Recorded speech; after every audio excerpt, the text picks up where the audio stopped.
ငါဇနီးနှိမ့်သိမ့်ကငါပြန်လဲဝင်စားလာတယ်ဆိုတာကိုအရင်တစ်ခေါက်ကလိုပဲဘာမှမသိခဲ့ဘူးသူမကအိမ်အောင်ပြုတ်ဖို့ရည်ရွယ်တဲ့ချိန်တွေ့ပွဲမှာအလိုက်တီးပြီးနူးညံ့တဲ့ပုံစံမျိုးဟန်ဆောင်ခဲ့တယ်သူမကအရင်ဘဝကလိုပဲငါသူ့ဟန်ဆောင်မှုကိုယုံပြီးလက်ထက်လိုက်မယ်လို့ထင်နေတာဒါပေမဲ့ငါသူ့အကြောင်းအရာတွေကိုအမိုက်ပုံနဲ့တန်းပစ်လိုက်တယ်တောင်းပန်ပါတယ်ကျွန်တော်တို့ကမလိုက်ဖက်ဘူးလို့ထင်တယ်မစ္စတာရှိန်ကျမတခုခုမှားလို့မိလို့လားဖြည်းဖြည်းချင်းကြည့်ကြတာပေါ့အရင်စလုံးဆုံးဖြတ်စရာမလိုပါဘူးအိုစင်းရေတော်လိုက်တာမစ်ပေလိုအရေးချင်းရှိတဲ့မိန်းကလေးမျိုးကရှာမရှာနော်ဒီအခွင့်အရေးကိုလွှတ်မပစ်လိုက်နဲ့အရင်ဘဝတုန်းကဒီလိုရင်ကျေးတဲ့ဆရာမဟန်ဆောင်မှုကငါ့ကိုတစ်တလုံးလှည့်စားသွားခဲ့တာသူ့ရဲ့ဆင်းရဲတဲ့ဘဝကခဏတာပဲလို့ငါထင်ခဲ့တယ်သူကစိတ်ထားကောင်းရှိတဲ့သူလို့ငါထင်ခဲ့တယ်ဒါကြောင့်ငါစုဆောင်းငွေတွေအကုန်ပေးအမှုပညာကျောင်းတက်မဲ့အခွင့်အရေးကိုစွန့်ပြီးမြို့ငယ်လေးမှာသူနဲ့အတူတူနေခဲ့တယ်သူ့တတိတွေကိုချုံမော်ပြီးသူ့အောင်မြင်မှုလမ်းကြောင်းကိုတစ်ဆင့်ပြီးတစ်ဆင့်ငါဖောက်ပေးခဲ့တယ်နောက်ဆုံးတော့သူအောင်မြင်လာတဲ့အခါသူလုပ်ခဲ့တဲ့ပထမဆုံးအလုပ်ကငါ့ကိုအသုံးမလို့တော့တယ်လို့ပြစ်ပယ်လိုက်တာပဲမစ်ပေတာကနားလည်မှုလွဲတာမဟုတ်ဘူးကျန်ဟဲ့မစ္စတာဇန်ကျမအရန်ညောမိလို့ပါကျမအမေကိုဂရီးပေးထားတာကတင်လိုမျိုးယုံကြည်ရပြီးဂယူးဆိုင်တက်တဲ့သူကိုပဲရွေးမယ်ဆိုတာပါဒါဆိုရင်လည်းဆက်ရှာကြည့်ပါမစ္စပေ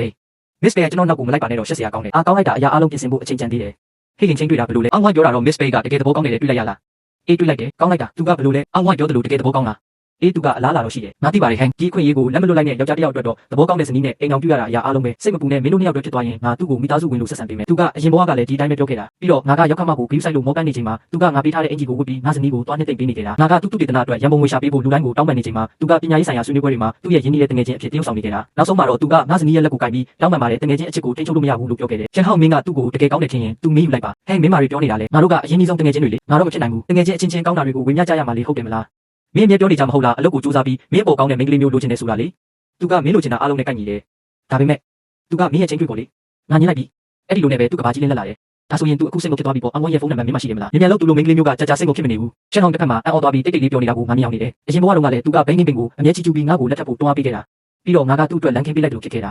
ငါသူ့ကိုအဆင်ပြေအောင်လုပ်ပေးလိုက်တာနဲ့သူကအကျိုးအမြတ်ရယူဖို့ဝင်လာတာပဲဒီတစ်ခါတော့သူ့ကိုပဲပေးလိုက်ပါတော့မယ်ငါမိသားစုရဲ့ပတ်စံငါစုဆောင်းငွေငါအဆက်အသွယ်တွေနဲ့ငါရဲ့ရင်းနှီးမြှုပ်နှံမှုတွေမပါပဲသူဘယ်လောက်ထိသွားနိုင်မလဲကြည့်ရတာပေါ့ရှင်းဟောင်းကသူ့ရဲ့ရတနာလေးကိုသူမျှော်လင့်ထားတဲ့ကောင်းမွန်တဲ့ဘဝမျိုးဘယ်လိုပေးမလဲအဲ့ဒါကတော့ Miss Bay ရဲ့ကျွန်တော်မိဘတွေကရိုးရိုးသားသားအလုပ်လုပ်ကြတဲ့သူတွေအစွဲလန်းကြည့်ကြတယ်သူတို့ကအိမ်အောင်ပြုတ်တီထောင်တာကယောက်ျားတစ်ယောက်အတွက်အရေးကြီးဆုံးလို့ထင်ကြတယ်အရင်ဘဝတုန်းကဆိုဘိန်းနှိမ့်ပင်လို့ပညာတတ်ချွေးမောက်ကိုရတဲ့အတွက်သူတို့အရန်ဝမ်းသာခဲ့ကြတာမေမေဖေဖေကျွန်တော်သူ့ကိုမကြိုက်ဘူးဟင်းဘာလို့လဲအဝိုင်းပြောတာတော့သူ့အမေကနှစ်ပေါင်းများစွာနေမကောင်းဖြစ်ပြီးစေးတောက်နေရတာပြီးတော့သူ့မောင်ကကြောင်းတက်နေရတာတဲ့သူတယောက်တည်းအားလုံးကိုထောက်ပံ့နေရတာဝင်ထုတ်ဝင်ပိုးတွေကအရန်များတယ်ငါသူ့ရဲ့လိမ္မာတဲ့သမီးပုံစံကိုဖျက်ဆီးပစ်ပြီးအမှန်တရားကိုဖော်ပြလိုက်တယ်အမေမျက်နှာရေးမျက်နှာကချက်ချင်းပြောင်းသွားတယ်ပြီးတော့ကျွန်တော်ခုထိမင်္ဂလာမဆောင်ချင်သေးဘူး